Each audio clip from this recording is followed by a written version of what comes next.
let me address the buying used guitars new thing. The idea that when you buy a guitar off the wall at Guitar Center, it's not a new guitar anymore because it's been played for months, if not years. I gotta own that. Like, that's a thing, okay? So with all of my advocacy for Guitar Center, I can't say that's not a thing. It is. So you gotta look. If you're playing it though, there was this Martin D28 at my Guitar Center, and it was the only real Martin at our Guitar Center for years, because our store is not like a big flagship store, and I guess they didn't think that our people were gonna buy lots of Martins. And this thing sat there for years because it had a scratch and dent tag.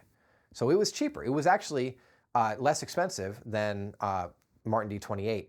MSRP was $2,800 at the time, and they wanted $2,550. But you would read the tag, scratch and dent, you couldn't see the scratch or the dent. So you'd have to ask. And since they're not liars, they're gonna tell you it had a cracked top. It wasn't a scratch and dent per se. It was a broken guitar. The top cracked because someone didn't maintain the humidity in the room, and they had a story. So the top cracked while it was on the wall in the store, and their in-house guy fixed it. And he fixed it so well that you couldn't see the crack anymore. And it played fantastically. It was awesome. And it was really easy to play. In fact, the guy who fixed it probably set it up when he did it. And I think he was a little too bold, because you could get buzzing if you weren't careful, because the action was so low. It might have been the best D28 I ever played. And I didn't buy it because I was not going to pay $2,500 for a broken guitar. Someone bought it eventually. And I know that they paid the $2,550 because they would have sold it to me for less. I offered to pay less for it. They didn't even counter. Like, it was a non-starter. So they weren't allowed to take less than $2,550. Somebody must have bought it for that. And here's what I think happened. Someone sat down with that guitar and played it, and just like me, felt the feeling in their tummy. The magic was there. And if the magic's there, you got to take the guitar. If you're in the market for a guitar, and this is the kind of guitar you're in the market for, and you play it, and the magic is there, you need to go home with that guitar. Dent, scratch, or not. If a little scratch or a scuff or even a dent or even a break, right, that's been repaired, bothers you, if that's a deal breaker, then you didn't feel the magic, or you're not even in the market for a guitar like that. If it's the one, you wouldn't care. You would be over it immediately. The only reason you would care is if you weren't sold, you weren't in love, in which case you should wait. You shouldn't buy the guitar. So this problem of guitars being used and worn while they're sitting in the store is real, but it's navigable. For instance, there's a J45 at the Guitar Center right now. I remember the first day it was there. I was going so frequently that I remember when this J45 arrived, because it wasn't there before.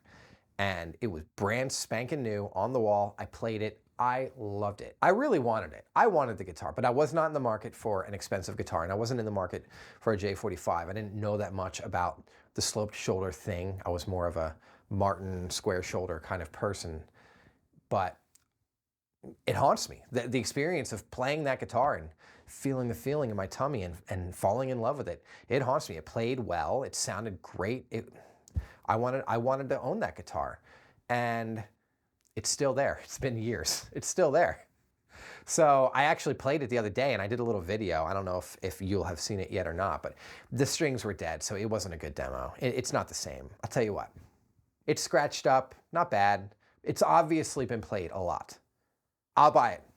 If I hit my revenue target for my main business, like if I hit my target and I meet my goal, I'm gonna make this a little incentive for myself. I'm not gonna order one new inbox. If I hit my revenue target and I reward myself with a Gibson J45, I'm gonna go back and I'm gonna buy that one off the wall that I fell in love with, not the one that I hope I'll love when it gets here in the box. Deal?